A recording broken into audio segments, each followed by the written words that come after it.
Hi friends, welcome to my channel. ఎలా ఉన్నారు friends? నేను బాగున్న, మీరు కూడా బాగుండాలని కోరుకుంటున్నా. నేను చెప్పే స్టోరీస్ మీకు నచ్చితే దయచేసి లైక్ చేయండి, అలాగే సబ్స్క్రైబ్, షేర్ అండ్ కామెంట్ చేయండి. మీరు చేసే ప్రతి లైక్ చాలా విలువైనది. ఇక స్టోరీలోకి వెళ్దామా ఫ్రెండ్స్? శీర్షిక మారణయాత్ర భాగం 1. స్నేహితుల పరిచయం. హైదరాబాద్లో నివసించే నలుగురు స్నేహితులు రాజు, రవి, సుధాకర్, సీతారాం. వీరందరూ ఒకే కంపెనీలో పనిచేసేవారు. వీరి మధ్య మంచి స్నేహబంధం ఉంది. ప్రతి పండుగకు వీరంతా కలిసి రాయలసీమలోని తమ స్వగ్రామాలకు వెళ్లడం ఆనవాయితీగా చేసుకున్నారు. ఈసారి కూడా పండుగ వస్తుండడంతో శనివారం రాత్రి గ్రామానికి బయలుదేరా. భాగం 2. ప్రయాణం ప్రారంభం. రాత్రి 11 సమయంలో రవి తన కారుతో రాజు, సుధాకర్, సీతారాంను తీసుకుని బయలుదేరాడు. రాత్రి సమయంలో ట్రాఫిక్ తగ్గి రోడ్లు ఖాళీగా ఉంటాయి కాబట్టి దూరం ఎక్కువైనా త్వరగా చేరతామనుకున్నారు. రవి చేత నడిపించబడే కారు కొత్తది కాకపోయినా ఈ రాత్రి ప్రయాణానికి సరిపోతుందని అందరూ భావించారు. ప్రారంభంలో రోడ్డులో ఎలాంటి ఇబ్బందులు లేకుండా ప్రయాణం సాగింది. స్నేహితులు కారులో పాటలు పాడుతూ సరదాగా మాట్లాడుతూ కబుర్లు చెప్పుకుంటూ ఉన్నారు. అటువంటి సమయాలు వారు గతంలో ఎన్నోసార్లు అనుభవించారు. కానీ ఈసారి వారికి ఎదురైన అనుభవం మాత్రం పూర్తిగా భిన్నం. భాగం 3. మార్గంలోని మార్పులు.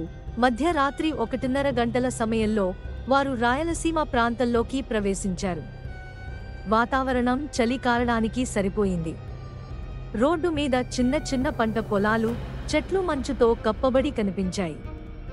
సీతారాం రహదారి గురించి కొన్ని అనుమానాలు కలిగినా అందరూ నిశ్చింతగా ఉన్నారు. ఆ రహదారి గురించి స్థానికులు చెబుతున్న కథలు కూడా సీతారాం గుర్తు చేసుకున్నాడు.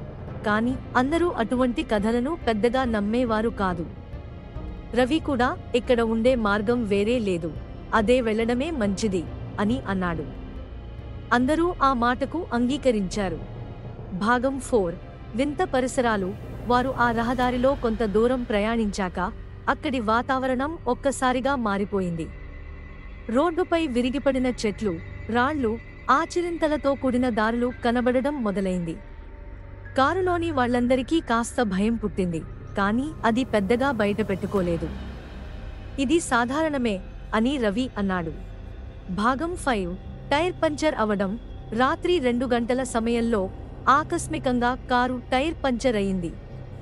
రవి, సుధాకర్ కారులోంచి దిగారు, టైర్ మార్పు చేసేందుకు సిద్ధమయ్యారు. రవి ఫోన్ లైట్ వేసి టైర్ చూడటానికి కింద వంగాడు. అప్పటికే రాజుకు తన చుట్టూ ఏదో విచిత్రంగా అనిపించింది. గాలిలో ఆచటంతా ఉన్న అనుభవం భయంకరంగా మారింది. భాగం 6. ప్రేతాత్మ పరిచయం. రాజు రోడ్డు దూరంగా కారుకు ఎదురుగా ఉన్న ఆకారాన్ని గమనించాడు. అది ఒక సాధారణ మహిళ అనుకున్నాడు. కానీ తన దృష్టి ఆమె ఎర్రగా మెరుస్తున్న కళ్లపై పడినప్పుడు అతని గుండె ఆగిపోయేంత భయం పుట్టింది. ఆమెలో ఏదో భయంకరమైన ప్రభావం ఉంది. రాజు ప్రేతాత్మ గురించి అనుమానం పెంచుకున్నాడు. భాగం 7. ప్రేతాత్మ దాడి. ప్రేతాత్మ ఆకారం కారు వైపు నెమ్మదిగా పాకుతూ వచ్చింది. ఆమెలో అసహనంతో కూడిన భావాలు స్పష్టంగా కనిపించాయి. ఆమె ఎర్రగా మెరుస్తున్న కళ్ళు, బద్దలైన ముఖం, ఆమెలో పడ్డ దెబ్బలు స్నేహితులను భయపెట్టాయి. రవి, సుధాకర్ తోకచక్రాన్ని త్వరగా మార్చాలని ప్రయత్నించారు, కానీ భయం వాళ్లను పీడించింది. అతను వెంటనే ఇక్కడ ఏదో ఉంది, ఇక్కడ నుండి తొందరగా పారిపోవాలి అని అరిచాడు. సీతారాం మొదట ఈ విషయాన్ని నిర్లక్ష్యం చేయాలనుకున్నాడు, కానీ తన కళ్ల ముందు కూడా అదే దృశ్యం కనిపించడంతో అతను కంగారుగా మారాడు. అతనికి ముందుగా కారులోకి చేరి కారు నడిపేందుకు ప్రయత్నించమన్నా వారు క్షణం కూడా వృధా చేయకుండా అక్కడి నుంచి తప్పించుకోవడానికి సిద్ధమయ్యారు. రాజు ప్రేతాత్మ కళ్లను చూస్తూ భయంతో గుండెపోటు వచ్చింది. భాగం 8. ఆస్పత్రికి చేరుకుని అనివార్య పరిస్థితుల్లో రాజును అతని స్నేహితులు పక్కనే ఉన్న గ్రామంలోని ఆస్పత్రికి తీసుకెళ్లారు. అక్కడి వైద్యులు అతన్ని పరీక్షించి అతను గుండెపోటుతో మరణించినట్లు చెప్పారు. రాజు మరణంతో స్నేహితులందరూ దిగ్భ్రాంతికి గురయ్యారు. వారు ఆ రాత్రి రోడ్డు మీద ఎదురైన ప్రేతాత్మ కారణంగానే అతను మరణించాడని భావించారు. భాగం 9.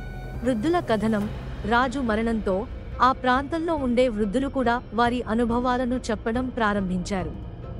ఆ రహదారిలో గతంలో జరిగిన సంఘటనలో ఒక మహిళ ప్రాణాలు కోల్పోయింది.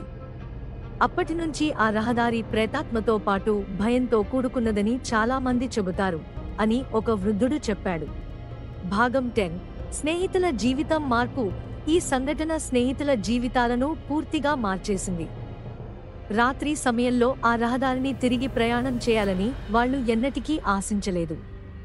రాజు మరణం, ఆ రహదారి మీద జరిగినది వాస్తవం కాదా అనేది ఒక ప్రశ్నగా మారింది. అందరూ ప్రజలు ఆ రహదారిని దాటి వెళ్లడాన్ని ధైర్యం చేయడం ఆపేశారు.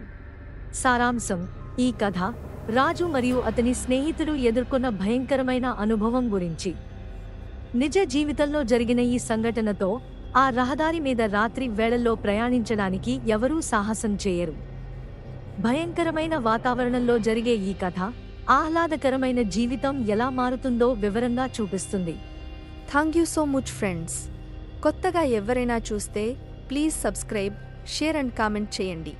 అలాగే మీరు నాకు చేసే హెల్ప్ ఏమైనా ఉంటే మర్చిపోకుండా లైక్ చేయండి, ఎందుకంటే ఎక్కువ లైక్స్ వస్తే ఎక్కువ మందికి వీడియో రీచ్ అవుతుంది.